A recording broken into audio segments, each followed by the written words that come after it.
Rencontre, une émission de Jean Corcos consacrée aux affaires internationales sur Judaïque FM.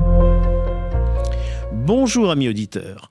Pour notre émission d'aujourd'hui, on sera vraiment dans un cadre international puisque cette interview se fera par téléphone avec Bruxelles. Bonjour Joël Rubinfeld. Bonjour Jean. Alors Joël Rubinfeld, vous êtes le dynamique président de la LBCA, Ligue belge contre l'antisémitisme. Y a-t-il un avenir pour les Juifs de Belgique ? C'est le titre assez angoissant que j'ai choisi pour cet entretien et il m'a été inspiré par une courte vidéo d'à peu près 2 minutes que l'on trouve sur YouTube intitulée « Je suis belge, je suis juif aussi, dois-je partir ?» On y entend des réponses diverses mais qui reflètent toutes un malaise réel. 81% de votre communauté ne se sent pas en sécurité d'après une enquête récente. Et c'est un record pour l'Europe, même si, on le sait, l'antisémitisme revient partout. Joël Rubinfeld, à quoi attribuez-vous une peur si forte ? Est-ce dû à la faiblesse numérique de la communauté juive ? À l'absence de solidarité de la population ?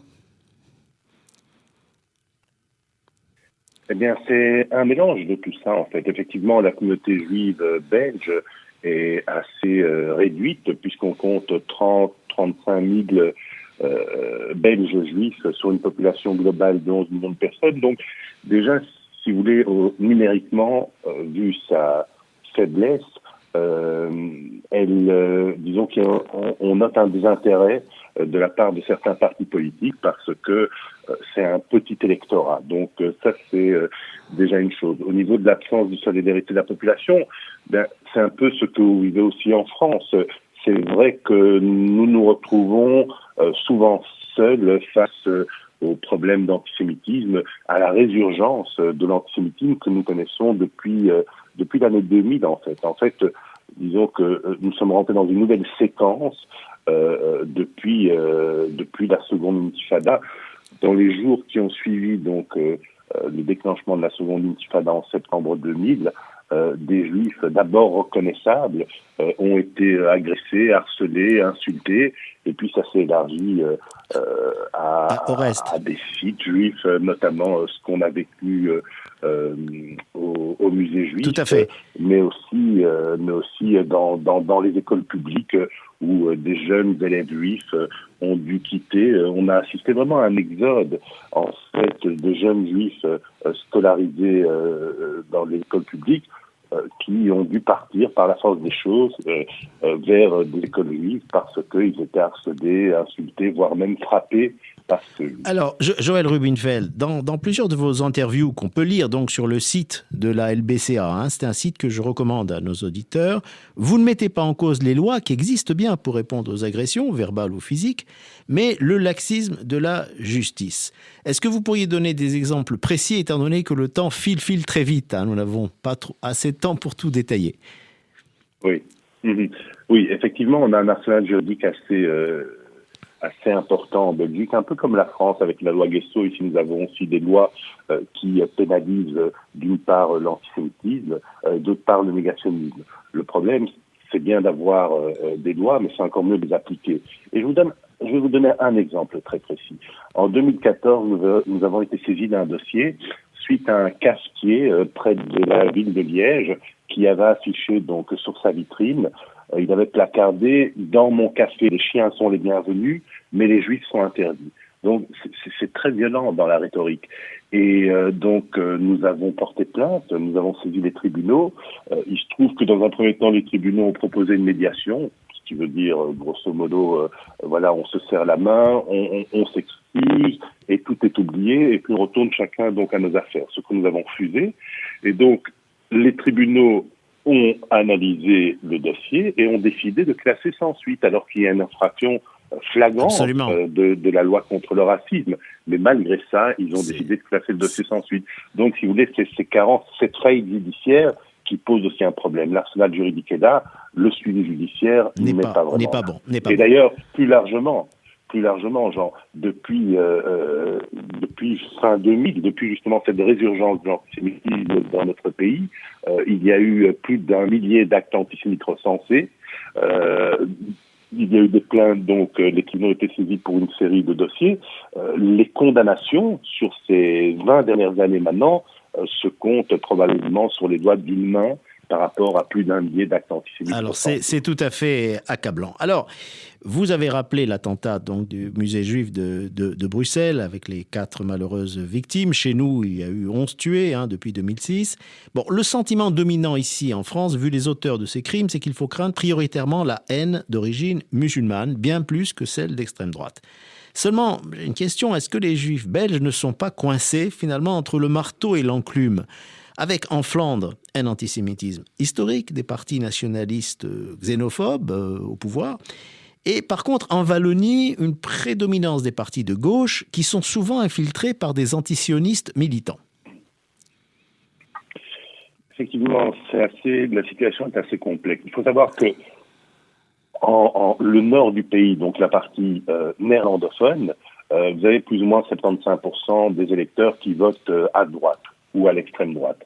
Alors qu'au sud du pays, la partie francophone, vous avez à peu près 75-75% des électeurs qui votent à gauche ou à l'extrême gauche. Donc déjà, le pays est très fort divisé, oui. Au niveau politique. Alors, dans le nord du pays, actuellement, ce sont les nationalistes qui sont au pouvoir, pas l'extrême droite pour le moment, mais ça risque d'évoluer, mais les nationalistes qui ont des relations troubles, plus que troubles, avec le passé collaborationniste. Vous avez certaines figures de ce parti qui assistent à des commémorations, justement, qui rendent hommage à d'anciens collaborateurs. Mais force est néanmoins de constater qu'aujourd'hui, une fois de plus, les choses peuvent évoluer, mais aujourd'hui, ils prennent le problème de l'antisémitisme au sérieux. Et d'ailleurs, ils sont très populaires au sein de la communauté juive anversoise. Donc, ils ont réussi à glaner un électorat assez significatif au sein de la communauté juive anversoise. Dans le sud du pays, on a un autre problème, c'est-à-dire on fait plus face à cet antisémitisme contemporain. Contrairement au nord du pays, l'antisémitisme traditionnel, au sud du pays, c'est plutôt l'antisémitisme contemporain, avec la gauche et l'extrême gauche. Je prends pour exemple le parti écolo qui est un des grands gagnants des dernières élections. Il se trouve que ce parti a envoyé au Parlement fédéral une personne qui est le co-responsable en Belgique du mouvement BDS, qui, à juste titre d'ailleurs, ce mouvement a été récemment qualifié d'antisémite par le Parlement allemand, par le Bundestag.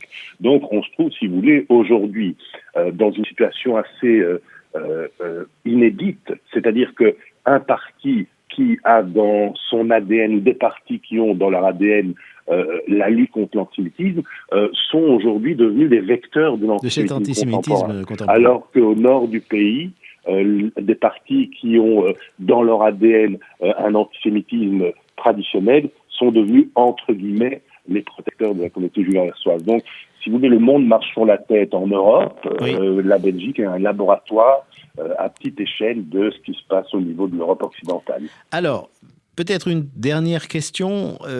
L'année 2019 a vu l'interdiction de l'abattage rituel en Flandre et puis ensuite en Wallonie. Et en Wallonie. Et ça concerne aussi bien les juifs que les musulmans. Mais, première question, est-ce que cela a été ressenti comme de l'antisémitisme ? Parce que ça gêne quand même la communauté. Et alors, deuxième question, qui a été à l'origine de cette décision ? Est-ce que vous craignez que ça fasse tache d'huile, finalement, dans le reste de l'Europe ? Voilà, il nous reste à peu près 3 minutes avant la fin de l'émission. C'est un risque. Effectivement, il y a déjà certains pays en Europe où c'est interdit. Maintenant, on a ce problème, c'est interdit au nord et au sud du pays. Mais à Bruxelles reste sanctuarisé à ce niveau-là, puisque Bruxelles n'est pas touchée. Il y a 3 régions. Il y a 3 régions, en fait, en Belgique. La Flandre, la Wallonie et Bruxelles-Capitale. Bruxelles n'est pas touchée. Et d'ailleurs, Bruxelles n'est pas touchée parce que vous avez à Bruxelles 35-40% des Bruxellois sont de confession musulmane, et donc c'est un électorat très important, et ça pèse, si vous voulez, sur les décisions politiques. Si vous voulez, ça nous sert de bouclier. Le fait qu'à Bruxelles, ça ne soit pas interdit, ce n'est pas pour faire plaisir à la communauté juive, mais plutôt pour faire plaisir à la communauté musulmane. Donc, on est dans cette situation un peu paradoxale. Surréaliste, où au nord, au sud, on ne peut pas, on peut plus pratiquer l'abattage rituel, mais à Bruxelles encore bien. Mais effectivement, plus largement, c'est une problématique importante puisque, d'ailleurs, je voudrais pas faire d'analogie outrancière, hein, mais lorsque le nazisme est arrivé au pouvoir, lorsqu'Hitler est arrivé au pouvoir en Allemagne, c'est une des premières mesures qu'ils ont prises. C'est justement d'empêcher les Juifs de pratiquer leur religion. Absolument. Et donc, c'est un problème qu'on vit ici en Bruxelles, qu'on vit en Belgique, qu'on vit dans certains pays scandinaves aussi, et ça risque de s'étendre. Disons que ça participe à ce malaise. Ça participe à ce malaise au sein de la communauté juive qui fait qu'aujourd'hui, beaucoup de nos jeunes, lorsqu'ils ont 18 ans, lorsqu'ils ont terminé leurs études, vont étudier à l'étranger. Oui. Moi, à mon époque, il y a 30 ans, lorsque j'avais 18 ans, si un ami sur 20 de mes amis juifs allait étudier à l'étranger, c'était déjà beaucoup. Aujourd'hui, ma fille, qui a terminé il y a un an ses études en Belgique, eh bien, sur les 20 élèves de sa classe, probablement que la moitié ou un peu plus est partie étudier à l'étranger. Qu'est-ce que ça veut dire? Ils partent étudier aux États-Unis, en Angleterre, en Israël, au Canada, mais certains d'entre eux ne reviennent pas. Et donc, ça participe, si vous voulez, à ce mouvement d'exode silencieux qui fait que les jeunes, nos forces vives, vont étudier à l'étranger, font leur vie là-bas, et puis un jour ou l'autre, les parents vont les rejoindre parce qu'ils doivent être près de leurs enfants et de leurs petits-enfants. Et donc, je pense qu'on se trouve, si vous voulez, dans un schéma critique qu'on pourrait comparer peut-être à la communauté juive d'Amérique du Sud, de Turquie, ou plus loin encore du Maroc, où on avait une communauté assez dynamique, assez vive, et qui risque de se réduire à peau de chagrin. Merci Joël Rubinfeld. C'est des propos graves, mais qui sont bien, je dirais, dans la note de ce qu'on vit dans toute l'Europe et qui a été souligné à l'occasion des commémorations de la libération d'Auschwitz cette semaine. Merci à mes auditeurs de nous avoir suivis et je vous donne rendez-vous dans 15 jours. Au revoir. Rencontre, une émission de Jean Corcos consacrée aux affaires internationales sur Judaïque FM.